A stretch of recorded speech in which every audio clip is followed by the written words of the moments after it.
Hello guys, and thank you for joining me on another episode of Chat with Wayne. Today, this episode is one that has been in the making for the longest while.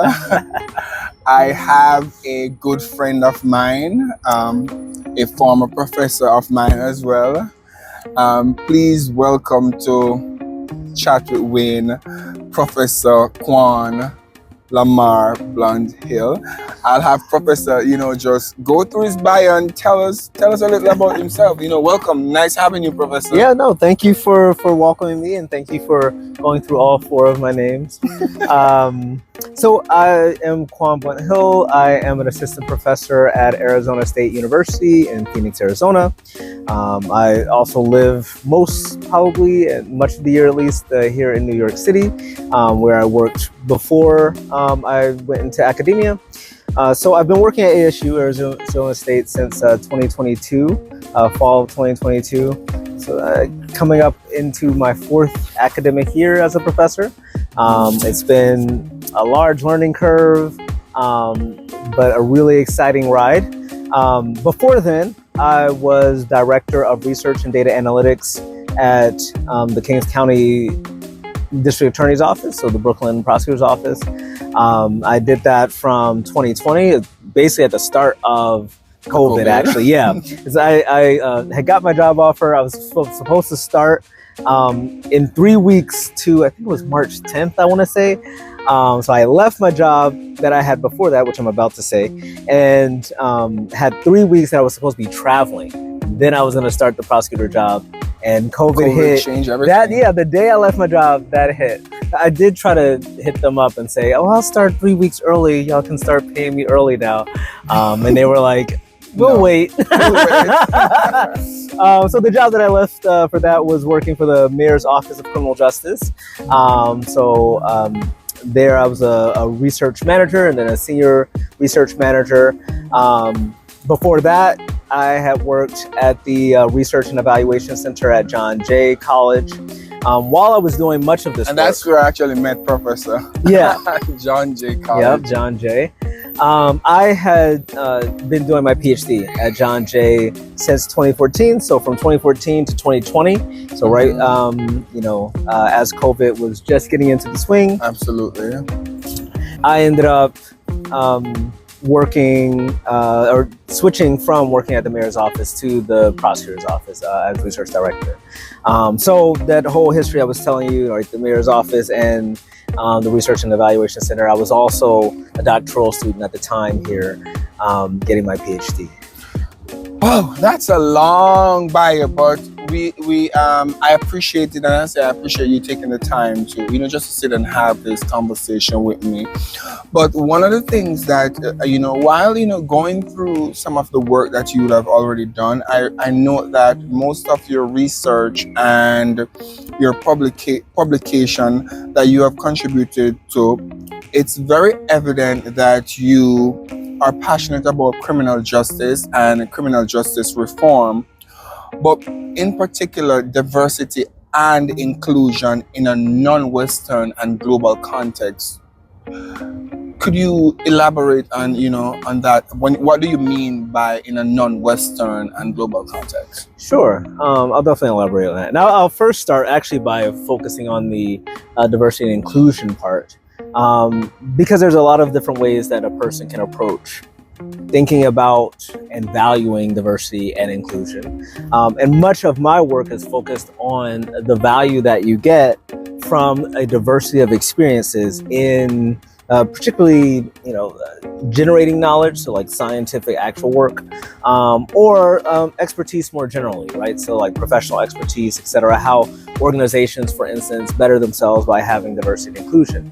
I think that we can all agree that there's a benefit that comes from it, but I do also think that much of the conversation, particularly in my field, around issues of inclusion and diversity, have often been rooted primarily on moral, ethical arguments, arguments for why you need to be represented or a person should be represented, arguments for why it's wrong to exclude on the basis of identity. And these are things that, of course, I believe in, but there are other reasons why we should really focus on diversity and inclusion across domains, particularly across like expertise, right? Businesses tend to do better when they're able to effectively draw on the diversity of a wide range of constituents and contributors, right? I say effectively Different because definitely. And that perspective can be reflected in differences from, racial experiences and ethnic experiences to national experiences, and certainly the personal biographies of the people themselves and the intersections and convergences of all those things all at once, right? So I'm a man and I have the experience of being a man in America. I'm an American and I have an experience of that. Those things mean that I share some common experiences that most Americans have and some common experiences that most men have. But when you combine those two things in me, and then you combine them with all the other things that I am, you get a very unique experience. And we all represent a pretty complex group of identities, all of which help us understand the world in a different way. Anyway, I say all that to say that drawing on that is important for science too, right? It's important that we have scientists and scholars who themselves bring unique perspectives. It's important that we talk to people who come from unique perspectives, that we study populations that have unique perspectives if, as a goal, as scientists, we're seeking to explain the world, right? We want to explain how the world operates in all the various ways and experiences that humans have. And if humans, and if we want to explain human experience in the social sciences, or even the broader kind of physical, universal reality experience, then we have to understand that experience from all the various perspectives in which it's lived. It's difficult for me, as say a Black man, to understand truly the experience of Black women. It requires that I do a lot of study, if I am to understand it, involving Black women in my research as and just subjects. What some of the things that they go through. Yeah, definitely. If you want to know that, you have to ask them. But you also would benefit, and then I'll shut up. I know. No. But you would also benefit from having researchers who are also Black women, who understand both the research perspective, so the types of things that I'm looking to understand. They would definitely have more understanding of what women go through. Definitely. Black women. So yeah. that would aid in in what you are trying to accomplish, and trying to understand from a Black woman's perspective, They would have, in fact, a Black woman researcher, they not only have all the knowledge of a woman, or a Black woman experience, and by all the knowledge, broad knowledge, obviously every Black woman has their own experience of what that means for them. But a Black woman researcher, you would expect, would also know what research is about. They would also understand the types of things that researchers need to know. And so unlike other Black women who I may talk to and do an interview with, if I were able to pull on the knowledge of a Black woman researcher, that researcher would understand things about Black womanhood that other Black women might not think, be able to understand. Yeah, or understand because they don't have the research training. So being able to bring that diversity, not just in who we talk to or who we study, but also who gets involved in the research enterprise itself, who become scientists themselves, who contribute to our knowledge themselves, that becomes really important. That for me really, what I get from from your explanation, it's more so we're from the Western side, so we have a perception of of what I guess diversity and inclusion looks like, but you go beyond that, because for you to really fully grasp what it really means, you need to explore outside of, I guess, the norm of what we're accustomed to. So that includes, just different races from all over, different races, continents, genders, ways of living. Yeah. So getting to this second part of your question, which is why we want to look beyond a Western view. So when we think about the global West, or the global North, we're mostly thinking about countries in North America and primarily to the exclusion, unfortunately, of Central American countries. So we're usually talking about the United States, Canada, the perspective of Australia, New Zealand over in Oceania, and the perspective of mostly Western Europe. Right? Not even necessarily Eastern Europe. We don't actually have, at least in criminology, enough research coming from places like Russia or Poland or some of the Eastern European countries, and there's a whole host of them that I'm not aware of any research really coming out of. There's, of course, whole continents, right? Africa, that we don't get nearly enough criminological research or understanding coming from.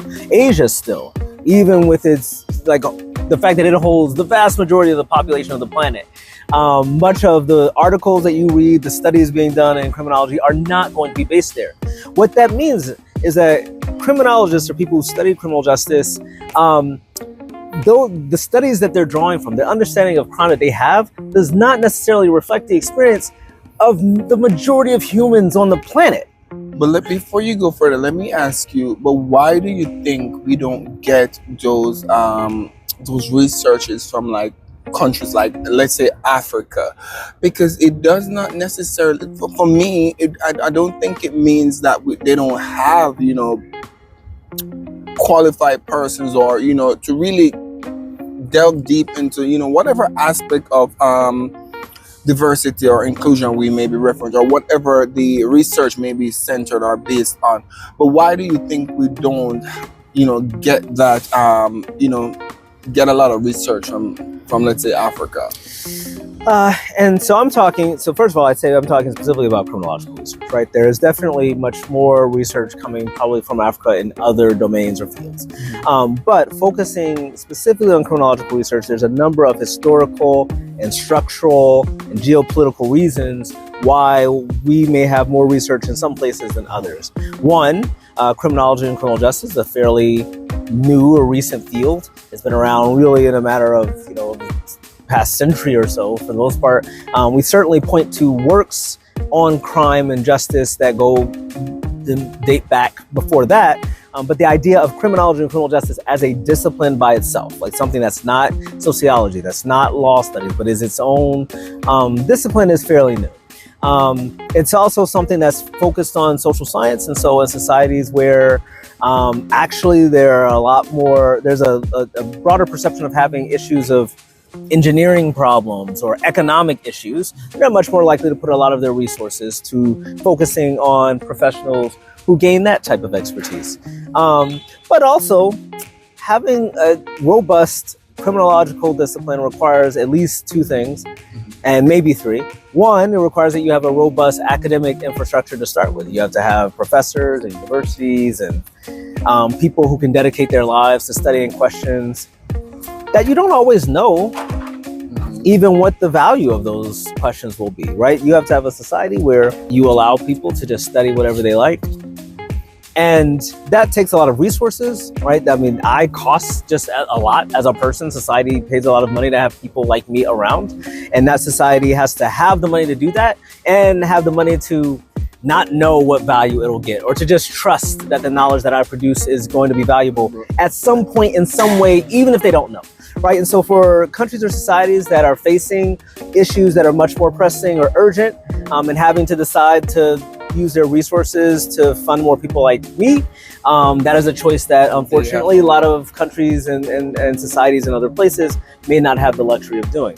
The last thing I'll say is that it also requires a society that, particularly for a certain type of social scientist, requires a society that allows for quite a bit of dissension, right? That allows for an elite class that can spend a significant amount of their time critiquing the people in power in that society. In fact, much of the work that I do is usually critiquing some aspect of our criminal legal system.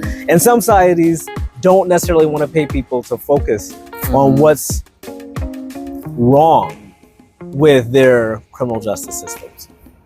That was great. But as we discuss, as we're discussing diversity and inclusion, how should we address the current administration attack on diversity, equity, and inclusion initiative, particularly the defunding of programs at colleges and universities that primarily benefits people of color and other minority groups? Yeah, I mean, that's difficult, right? To come up with a good answer on that. And then I have to say, we're still right in the middle of it and kind of very close to the point where it began. So I think everyone's trying to figure out how to do that effectively.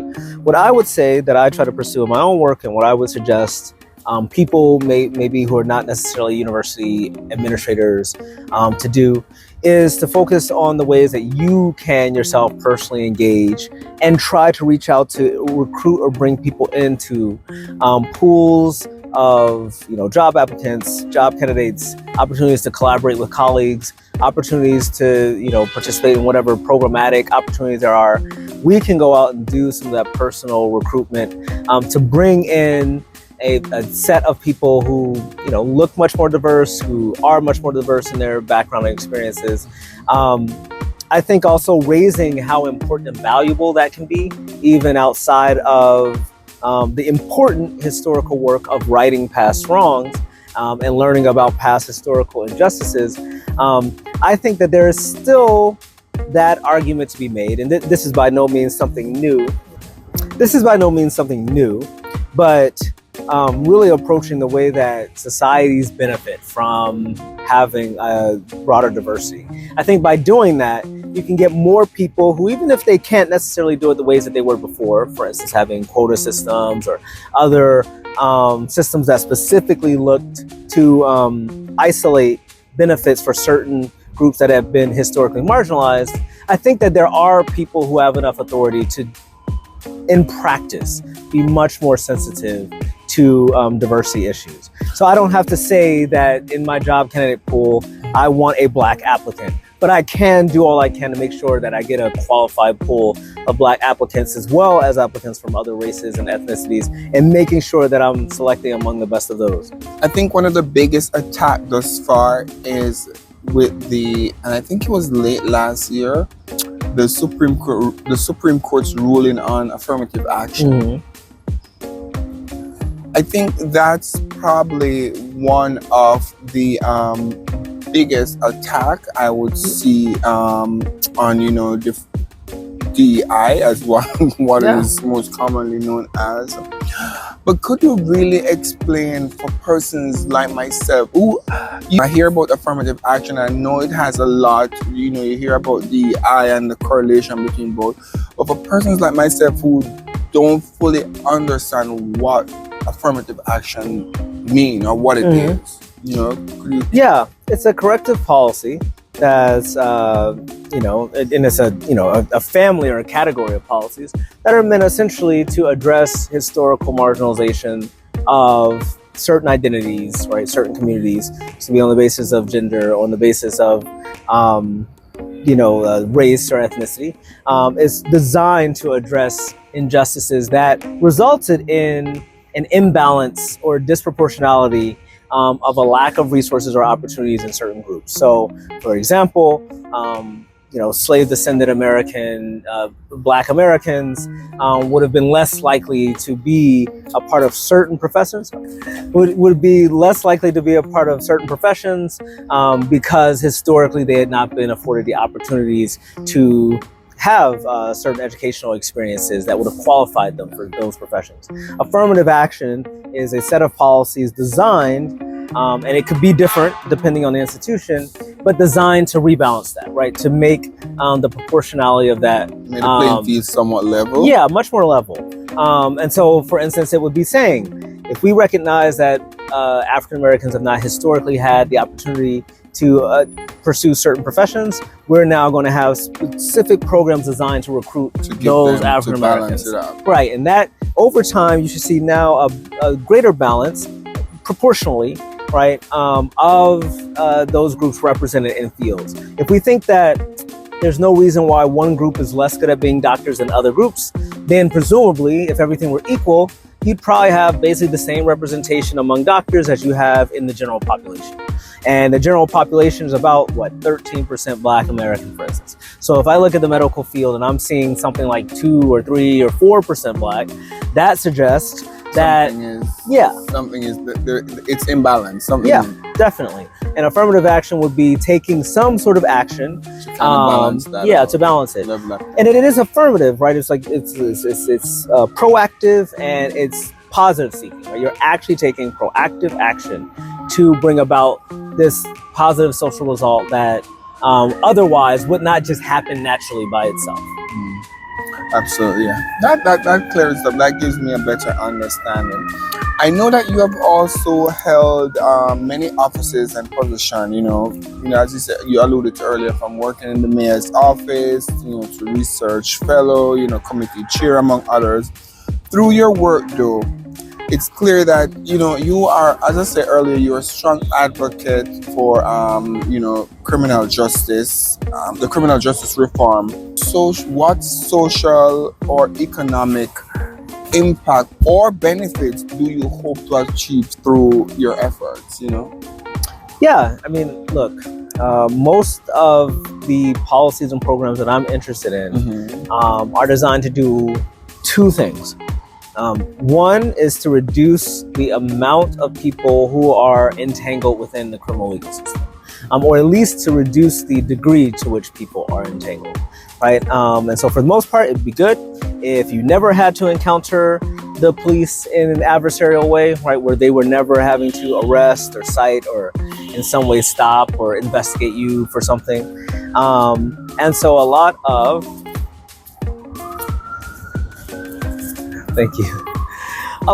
what I do is designed to reduce the level of contact that people are likely to have, and that's specific usually to neighborhoods or groups that are more likely to have had that type of contact.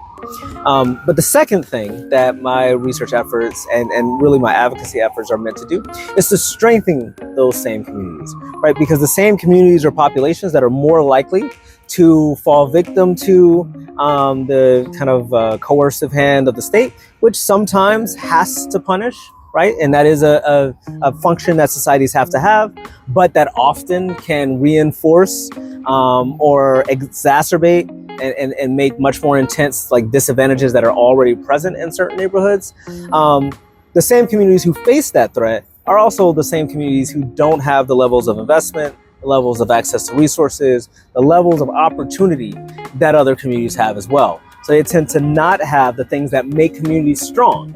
At the same time that they're facing, they face these threats, but they also lack the resources to combat these threats. These threats.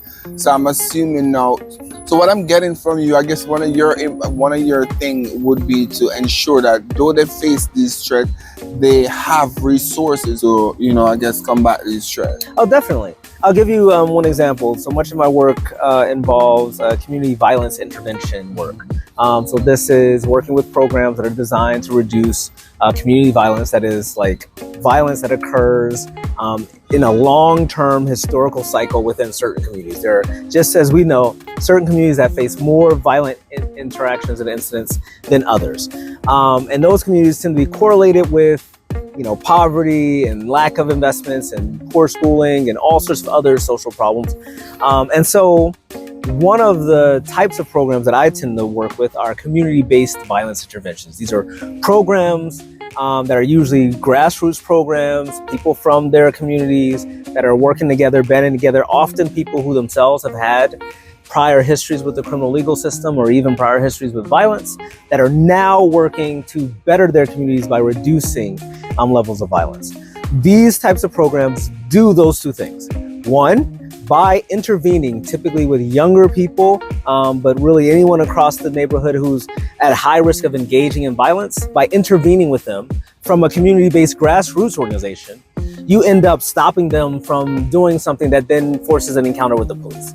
So it could be that I hear that, I don't know. Say prevention is better than cure. Yeah, well, definitely, right? And so you get a chance then to, meet with, I don't know, Harrison or Tyrone or whoever and say, hey, don't do this. You can put down the gun or you don't have to get into this fight. And they end up avoiding a violent event that otherwise would have had the police encounter them. But the second thing that they do is those programs themselves are community-based programs or grassroots programs. So having an operating program like that already means that the neighborhood has something of its own that's operating, that's functional, something that's providing jobs for some of its members, something that's doing something positive and providing a positive example in their neighborhoods. And at the same time, those programs end up usually connecting the people that they stop from engaging in violence with a bunch of other services. And so they end up improving the lives economically, employment-wise, etc., of those people. And so you end up having an opportunity then to reduce violence on the one hand, and thus reduce the likelihood that a person gets brought into the criminal legal system, while at the same time contributing to the strength of a neighborhood, even if in small increments. Over time, you expected that to have a major impact. And that's just one of the types of things that we can do in communities like this. That's great. So let me ask you this now: what advice do you have for communities of color, minority groups, members of the LGBTQIA plus community, and other marginalized group? How do they protect themselves while still trying to stay safe? Yeah, that's also a very complex question. And as everyone can plainly see from this interview so far, I'm able to talk at length about even the smallest question. So that bigger one, I could go on forever. One thing, if I had to choose one thing that I emphasize over all else, I would say must find and build community.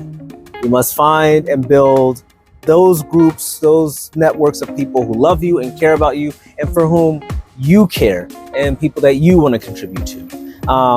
That has been the strongest thing in my career. Like, my own career and personal success has been based on the fact that I have several people I know who love me and care about me. They don't always love or care about me in the exact ways that I want or prefer. They don't always do exactly what I want, but having that base of support has been important for me and has been an important resource whenever I face challenges, both the challenges that happen to virtually everybody for, no particular identity reason, and the challenges that have come because of the various groups that I identify with, whether it be racially, sexually, religiously, etc.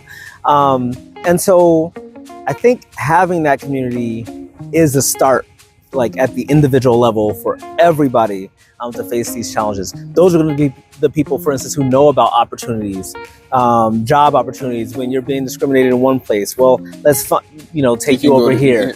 If you need to have a fight, right, or need to go and fight something in court or fight something in some process or challenge something, and I lack the strength to do it, those will be the people who are supporting you as you speak to power and get what it is that you need. It'll be those people who band together to do all the various things that force your voice to be heard and to amplify the complaints, challenges, really the demands and rights of the people who belong to that community and that group. Absolutely. What's one thing you know now you wish you knew when you at the start of your legal career?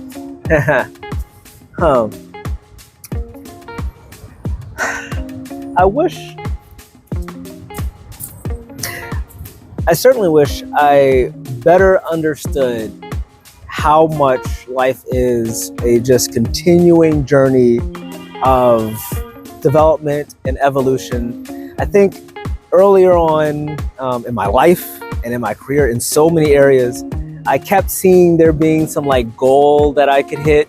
By the time I get this age or that age, or by the time I finish this or that degree, I'll have this job, I'll have accomplished this thing, and then I'll be set. And basically my life is the continuation of maintaining that level. And not only do you spend so much time getting better, no matter how old you get or how far you get, but my ability to understand where my life would go at any point in the past has been proven to be so inaccurate. That your ability to understand exactly where your path goes at any point in your path is just very poor. And you have to be open. You have to be open to what opportunities come.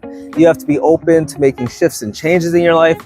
You have to be open to the fact that your life in the future may look like nothing you could ever have imagined at the point that you're at now. And I think that's been really important. And that's true. And I think for me, just at the stage where I'm at now in my life, I have to make a lot of changes. There's a lot of changes that I've had to make. Includes, sometimes you're gonna lose some people along the way.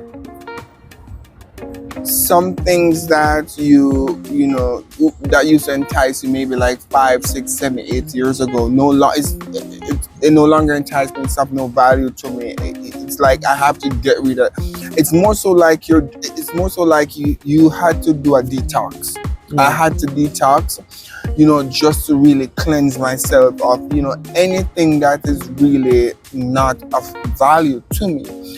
And value does not mean, for me, it does not mean monetary only. It's just general in life overall. So it's like, for me now, I'm at a place where I'm more content. I am more focused. It's just like more so a tunnel vision as to what is it that I want to accomplish. How am I gonna get there? I also have to be realistic that there are gonna be challenges. But now, how do I overcome these challenges? So like this phase of my life that I'm in, I'm grateful for it. Like I feel like I'm getting somewhere. I'm getting to where I want to. So I'm happy. Yeah. I'm genuinely happy at this phase. Yeah. No, that resonates with me, right? That sense of getting to where you want, and understanding that, like, that is such a continuous journey, right? You're constantly getting to where you want, because where you want tends to change. Once you get to one position, Once you get to one position, then you end up recognizing that, like, oh, and there's maybe some other thing that I want to change or modify here. Or this is not quite where I wanted to end up. Or this is not quite what I thought it was going to be. Maybe I want to do something even more, something different. And accepting that and being okay with that. Yeah, so the things that we want to do, life doesn't go according to plan all the time. And sometimes we have to take a detour, Yeah. We have to take a detour to actually come back again. And I feel like when you are able to accept the fact that, listen, there is not going to be a straight road. You have to go around in order to come back again. Once you can accept that fact that is how you're going to get there, then you're actually on your way. You're actually winning without knowing that you're winning. Yeah. And I feel like sometimes a lot of us oftentimes procrastinate a lot. You think too much. For me, I cannot dwell on the unknown. I cannot think about something that is outside of my control. I have to focus my energy. And this was a conversation I was having, earlier with my therapist, where I'm saying to her, I cannot think about things that are outside of my control. I have to use my time and, just my energy and focus on what's within my control, what I'm able to, to impact in whatever way, shape, or form. Because at the end of the day, a prime example, anything that is, for the most part, we know that immigration now in this country is just the unpredictability and uncertainty. It's at its peak, it's at its highest. For me now, I cannot sit and think about, my immigration, worry too much about my immigration concerns, in the sense where I honestly, there's limited stuff that I can really do. I cannot do anything about it. It's not in my control. And it doesn't matter if you have an attorney or not, because the attorney, yes, they advocate on their behalf, and they can, they can go through all the legal mechanism or the legal, avenue that is there for them to go through. But at the end of the day, the ultimate decision and time and process really is really with USCI. It's really with the government. And if the government decides that we ain't processing no application, what are we gonna do? Your lawyer could write and advocate. It's just not gonna happen. So now I just say that to say that stuff like that, I don't really dwell too much on it. I try to focus on what I'm able to focus on. That's just a small part of the bigger picture of my life. Yes, that's also a very critical and important part of it. But for now, I will just have to let that stay where it's at and just channel my energy and focus on the things that I'm able to change. And that's just how I have been looking at it. And I think that's the way I'll continue to view it. Yeah, nice. Perfect. So my last question to you is, in the word of Gandhi, who was a renowned lawyer, activist, and political leader, he says the best way to find yourself is to lose yourself in the service of others.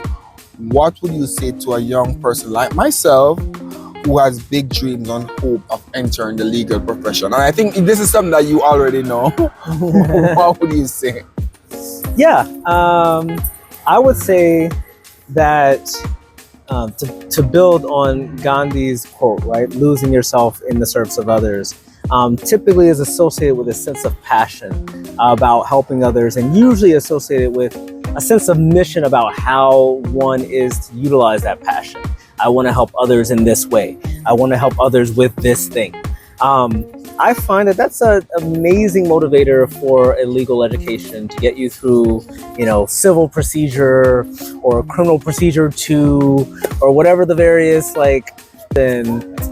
responsibilities in terms of curriculum that you're going to have to get through, right? There's going to be long hours of studying, very hard tests that you have to take over time. By the way, you finish up the law degree and then you still have bar exams and other things to take.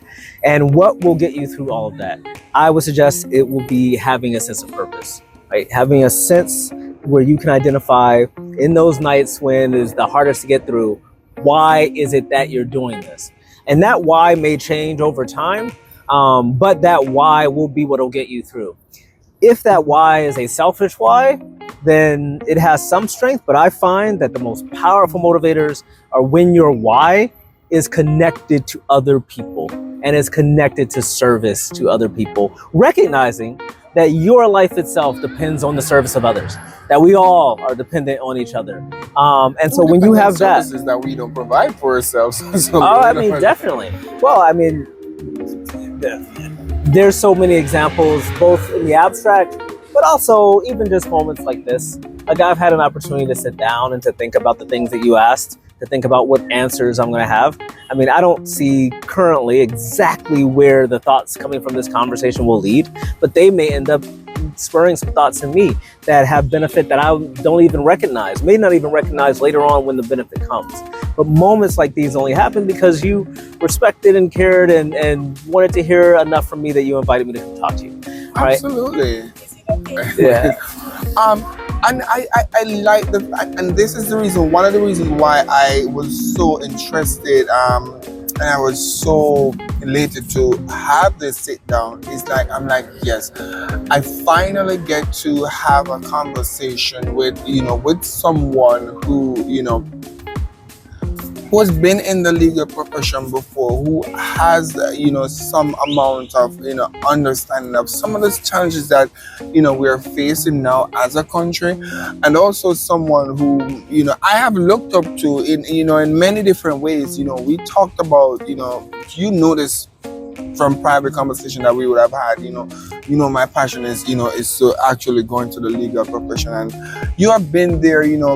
Whether I'm doing a research on something and I ask your opinion on it. So for me to have the conversation, to have the opportunity to sit and have this conversation, it's a meaningful, and I'm pretty sure my audience, will enjoy the conversation as much as I did. So I want to thank you so much, Mr. Blount-Hill, Yes. for joining me on this episode of Chat with Wayne. And until then, guys, always remember, be blessed, stay blessed. Thank you.